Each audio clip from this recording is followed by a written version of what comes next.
think that California is a completely separate from those other East Coast schools, and that every district has their own needs. And I think that our district and our teachers have the ability to make a summer program that is viable for all of the students in the district. Thank you.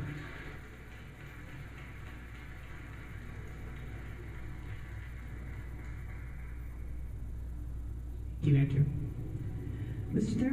Thurman? I don't know that I can, but I'm going to try to follow Mr. Andrew, and I'm going to try to follow part of your theme, and I do think that it's important. I'd like to ask the board for some leeway and process, that we ask our questions to Bill, and then we ask our questions to the representatives from our teacher group, because what they did is tonight they presented something in phases, and for me it's hard to hold it all without hearing it. And for me, to make a decision that's best for our kids, I want to be able to vet everything that's before. So I'm going to ask the board for some leeway. Fine, Mr. Thurman. Excellent. And then we can ask questions to Bill, and then we ask questions to the teacher group, and then the board can entertain whatever action it might want to entertain. Great, thank you.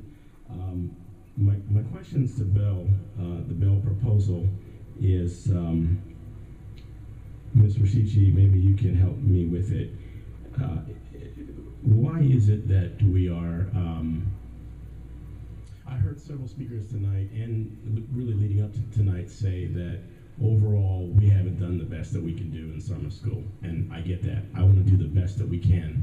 And one of the speakers tonight said something that had been on my mind, and she said the message that we're sending is that we can't organize our own summer school, and that's why we're fielding this proposal from Bill.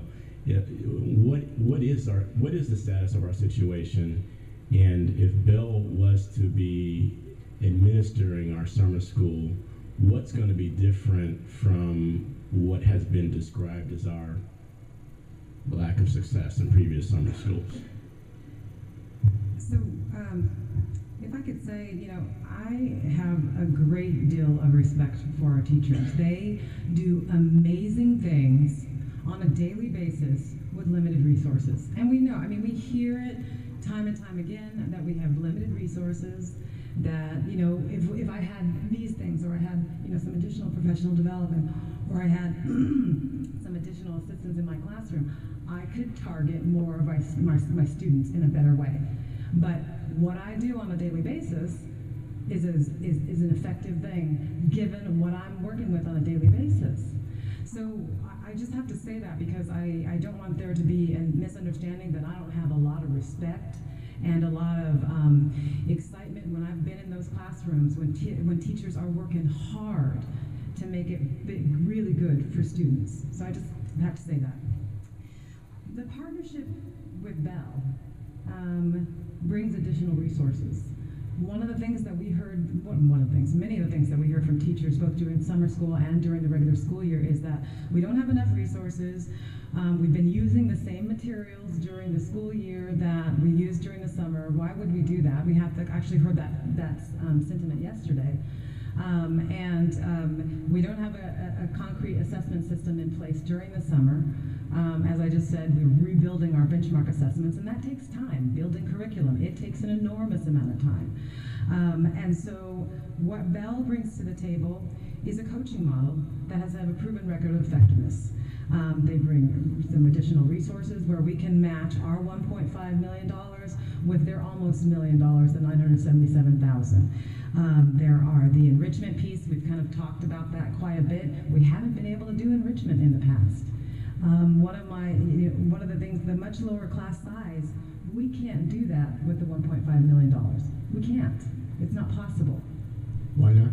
Well, because it's not enough money to spread across and do the professional development that we know we need to do to have the tutors, and if I could make sure that I say this, that because it seems to be, again, some misinformation about the tutors that we're talking about are Local 1 graduate tutors and other tutors, and SSA folks that qualify in the graduate tutors and tutors positions. So it is our folks that are filling those positions. That's what we've talked about with both of those with both of the unions. And so I just want to make sure that that's clear, that they are our people that we would be hiring.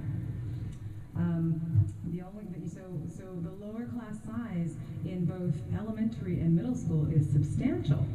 And we have not been able to do that. And it is because of lack of resources, not because of lack of ideas, not because that our teachers aren't creative, because they are. They've got fantastic ideas, they've got creativity going, they've got engagement strategies that are off the hook, and they have all kinds of wonderful ideas that we have not been able to implement because of lack of resources. And now we have an organization that wants to partner with us. I've talked to other districts that have had Bell as a partnership, and to be quite frank, the Detroit Public Schools is 86% African American. The Springfield, Massachusetts schools is 57% English language learners. Those are demographics that look like West Contra Costa. And so when I talk to those folks in those other districts and ask them the questions about, okay, so how did your partnership go from the very beginning? What did it look like? Was it efficient? Was it effective? Was it a smooth process? And the responses that I got from both the Chief Academics Officer of Detroit Public Schools and the summer school coordinator in Springfield, Massachusetts was that there was flexibility, that there was responsiveness, that the Bell folks followed through on what they say they're going to do, and most importantly, the student outcomes that they had were incredible. They had 8th graders. The Detroit Public Schools Chief Academics Officer told me that their 8th graders made 8 months of growth. In Springfield, Massachusetts, their 6th graders made 6 months of growth. So, and they're talking about grade level equivalency. So if we're talking about that, for example, if I'm talking about a 3rd grade student, and at the end of that school year, that 3rd grade student we hope is at 3 years, 9 months, 3.9. And some of their students were starting at 2.9, 2 years, 9 months. Bell has been able to close, but the partnership, the Bell and the district folks, okay, it is a partnership, worked together and had gains that didn't close the gap completely, but got them to 3 years, 4 months.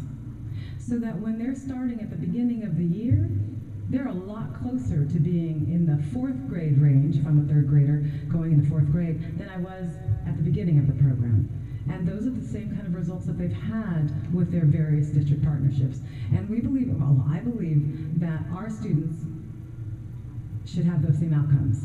And I believe that our teachers working in partnership with Bell can have the same exact outcomes, or better, than what those other districts have been able to do.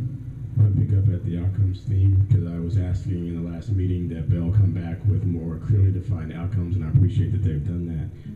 My question though is about the one that relates to CST, and I heard the speaker ask, and I thought it myself, how do you take what is the experience of a 6-week summer program and translate that into gain in what will be the preceding school year? Is that in fact achievable? So what we would take into consideration is not just the summer school program, but what happens during 180 days during the school year. I mean, making a direct point to say that this program is the only thing that impacted our student outcomes would be impossible, because we have 180 days in between where some really solid stuff is going on. And so, Like what? The instruction in the classroom that's happening during the regular classroom year. Right. No, I get that. I mean, is there something linked to the Bell's proposed intervention that's going to enhance or augment in those 180 days? I just want to understand what's happening. Is something else happening in addition to the ongoing instruction that's taking? So there's a couple different things, because the question did come about sustainability and content continuity. So there's a couple different things in regards to, there's one, the e-learning component, professional development, that is part of the professional development for those teachers and tutors and parent educators and principals that would be hired for the summer partnership. That's part of the regular professional development. We have worked with Bell, and they have said that they would have that e-learning modules for any K-8 teacher, whether you worked in the summer partnership or not. We also have 7 coaching teachers that are part of the Bell partnership. And those 7 teachers get some specialized training, and they would be in our district for the rest of the year, where we would be setting up professional development. They're part of that professional development to extend what happened in the summer to the teachers, the rest of the teachers